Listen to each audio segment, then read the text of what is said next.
खुलुमबाय स्टुडियो आं रबिन बसुमतारी बे समाव लाख लाख आधार कार्ड बाहायगिरिफोरनि थाखाय मोनसे गोनांथार रादाब फोसावनो आवगायदों नोंथाङा नोंथांनि आधार कार्डखौ दासिमबो आपडेट खालामाखै नामा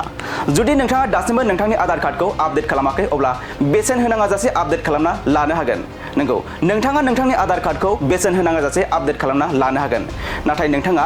14 जुननि सिगां नोंथांनि आधार कार्डखौ आपडेट खालामना लानांगोन आधार कार्डखौ बेसेन नाङै आपडेट खालामनायनि जोबथा समा खाथिनिफ्राय खाथि सफैगासिनो दं बेनिखायनो नोंथाङा थाबैनो बेसेन होनाङै आपडेट खालामना ला UIDAI आ आधारनि फोरमायथिफोरखौ बेसेन नाङै आपडेट खालामनो थाखाय 14 जुनसिम थि खालामदों बे अक्ट'नि उनाव आधार कार्ड आपडेट खालामनो थाखाय मोनसे थिखानाय बेसेन होनांगोन आधार कार्ड आपडेट खालामनो थाखाय गिबियाव नोंथाङा UIDAI नि मावख'आरि वेबसाइटआव थांनांगोन बेनि उनाव माइ आधाराव थांनानै आपडेट युवर आधारखौ सायख'खांनायनि उनाव नोंथाङा आपडेट आधार डिटेल अनलाइन पेजआव थां आरो आपडेट डकुमेन्टआव क्लिक खालाम बेनि उनाव नोंथांनि आधार नम्बर आरो केपचा क'डखौ हो बेनि उनाव नोंथांनि आधारजों लिंक थानाय मबाइल नम्बराव फैनाय OTP खौ नोंथाङा होनांगोन बेनि उनाव नोंथाङा आपडेट खालामनो नागिरनाय बुंफुरलुफोरखौ सायख' जेरै नोंथांनि मुं नोंथांनि एड्रेस आरो नोंथांनि जोनोम खालार बेनि उनाव आपडेट फोरमायथिखौ सोना हो आरो डकुमेन्टफोरखौ आपल'ड खालाम जेब्ला नोंथांनि खावलायनायखौ जमा होनाय जागोन अब्ला नोंथाङा SMS नि गेजेरजों मोनसे URL मोननो हागोन आरो बे अपसननि गेजेरजों नोंथाङा आधार आपडेट खालामना लानो हागोन नंगौ नोंथाङा नोंथांनि आधार कार्डखौ बेसेन होनाङा जासे आपडेट खालामना लानो हागोन नाथाय नोंथाङा 14 जुननि सिगां नोंथांनि आधार कार्डखौ आपडेट खालामना लानांगोन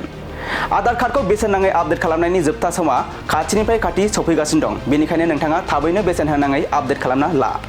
UIDAI आ आधारनि फोरमायथिफोरखौ बेसेन नाङै आपडेट खालामनो थाखाय 14 जुनसिम थि खालामदों बे अक्ट'नि उनाव आधार कार्ड आपडेट खालामनो थाखाय मोनसे थिखानाय बेसेन होनांगोन आधार कार्ड आपडेट खालामनो थाखाय गिबियाव नोंथाङा UIDAI नि मावख'आरि वेबसाइटआव थांनांगोन बेनि उनाव माइ आधाराव थांनानै आपडेट युवर आधारखौ सायख'खांनायनि उनाव नोंथाङा आपडेट आधार डिटेल अनलाइन पेजआव थां आरो आपडेट डकुमेन्टआव क्लिक खालाम बेनि उनाव नोंथांनि आधार नम्बर आरो केपचा क'डखौ हो बेनि उनाव नोंथांनि आधारजों लिंक थानाय मबाइल नम्बराव फैनाय OTP खौ नोंथाङा होनांगोन बेनि उनाव नोंथाङा आपडेट खालामनो नागिरनाय बुंफुरलुफोरखौ सायख' जेरै नोंथांनि मुं नोंथांनि एड्रेस आरो नोंथांनि जोनोम खालार बेनि उनाव आपडेट फोरमायथिखौ सोना हो आरो डकुमेन्टफोरखौ आपल'ड खालाम जेब्ला नोंथांनि खावलायनायखौ जमा होनाय जागोन अब्ला नोंथाङा SMS नि गेजेरजों मोनसे URL मोननो हागोन आरो बे अपसननि गेजेरजों नोंथाङा आधार आपडेट खालामना लानो हागोन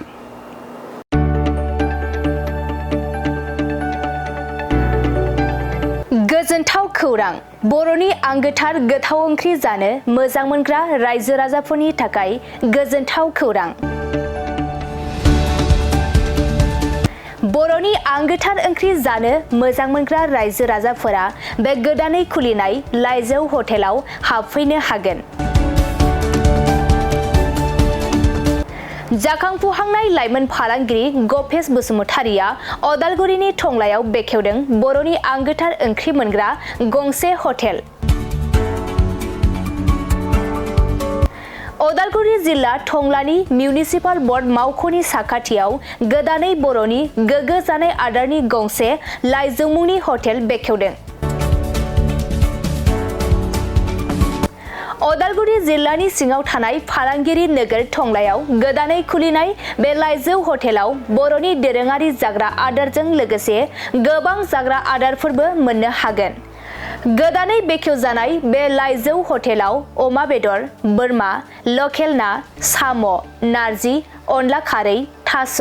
मैथा आरो नाफाम आरो गोबां आइटेमफोरखौ मोननो हागोन बेनिखायनो नोंथाङाबो अदालगुरि जिल्ला टंला लामाजों थांलाय फैलाय खालामोब्ला बे गोदानै खुलिजानाय लाइजौ हटेलाव हाबनानै बर'नि दोरोङारि गोथाव जाग्रा आदारफोरखौ जालांनो हागोन